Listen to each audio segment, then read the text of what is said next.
بالخير والعافيه. اليوم موفر لكم تحفه فنيه، لكن قبل ما ابدا بالشرح وادخل بتفاصيل هاي الغرفه نظره بسيطه عنها. القي لي نظره على هذا الموديل. يا اهلا وسهلا اصدقاء متابعين معرض ومعمل خزرج الاثاث. اليوم متوفر عندنا موديل ياسمين، هذا الموديل ضمن اعمال الدرجه الممتازه وضمن الاصباغ الصاجي.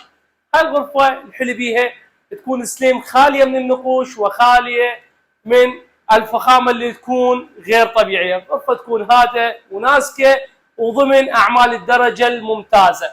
طبعا جميع ملاحظه كلش مهمه، جميع ملحقات الغرفه تكون الابواب مالتها والصفاح وجه الغرفه يكون 5 ملم صاج طبيعي.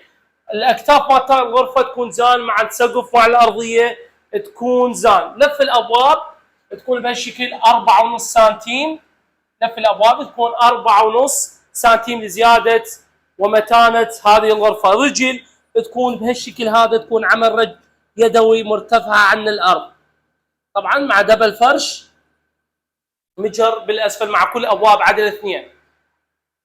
طول الكنتور يكون 3 امتار و40 سنتيم، ارتفاعها متر 245، النزال مالتها يكون 60 سنتيم، وجه مالتها يكون 5 ملم صاج طبيعي، هذا الوجه يكون 5 ملم صاج طبيعي، مع قفل الابواب يكون 5 ملم كذلك صاج طبيعي. اما الداخل يكون 4 ملم صاج طبيعي. الظهر تركبه اطارات، الارضيه تكون بلوك بورد صاج.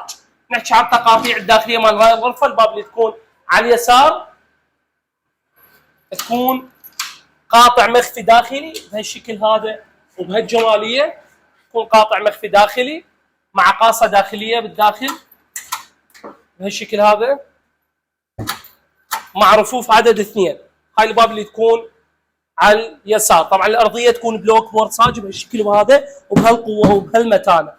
هاي الغرفه جدا راقيه، انصح بها زبائننا بكثر متانتها وقوتها وجماليتها وبالعافيه على اللي تكون من نصيبه. اما الابواب اللي تكون بالوسط تكون رفوف عدد 2، رفوف عدد 2. طبعا ملاحظه كلش مهمه، كل ابواب عدد 2 تكون مجر بالاسفل، مجر في الاسفل. كذلك حتى المجرات تكون قبله وقبلمات 4.5 سنتيم لزياده وقوه هذه الغرفه. اما بالنسبه للابواب اللي تكون على اليمين تكون رف عدد 1 مع بوري مع مجر بالاسفل. اما الزاويه تكون كنتوريه بارتفاع الكنتور، ارتفاعها متر 245، النزال 60 سنتيم، والطول مالتها يكون متر و20 سنتيم. يعني الكنتور والزاويه يكون في خانه وضلع 4 امتار و60 سنتيم. تقاطيع الزاويه الداخليه مال الزاويه تكون رف عدد 1 مع بوري مع مجر في الاسفل، مع مجر في الاسفل. التقاطيع الداخليه قابله للتغيير، نقدر نتحكم بالتقاطيع الداخليه. هذا بالنسبه للكنتور والزاويه. اما بالنسبه للشربايه تكون بهالشكل هذا وبهالجماليه وبهالفخامه. ملاحظه كلش مهمه، تكون للدوشمه خياطه يدويه بهالشكل هذا. اما بالنسبه للكومودي يكون على اليمين يكون باب عدد 1 مع مجر، كذلك الوجه مالته يكون 5 ملم، الكفه كذلك 5 ملم، الداخل يكون 4 ملم صاج طبيعي. لا طبعا جميع الازوار والقبلمات تكون زان. اما بالنسبه للكومودي يكون باليسار، يكون باب عدد 1 مع مجر بالاسفل. هذا الكومودي يكون منفصل، نقدر نثبته او نقدر نتحكم بهذا الكومودي، نقدر نفصله عن الشربايه. هاي بالنسبه للشربايه. اما بالنسبه لميز الماي يكون بهالجماليه وبهالفخامه. هاي يكون الشربايه طول مالتها متر و70، تكون باب عدد 1 مع مجر بالاسفل مع 3 مجرات بالوسط، 3 مجرات بالوسط، 3 مجرات تكون بالوسط مع باب مع مجر بالاسفل. هاي بالنسبه للميز المرايه مع طابوريه هديه.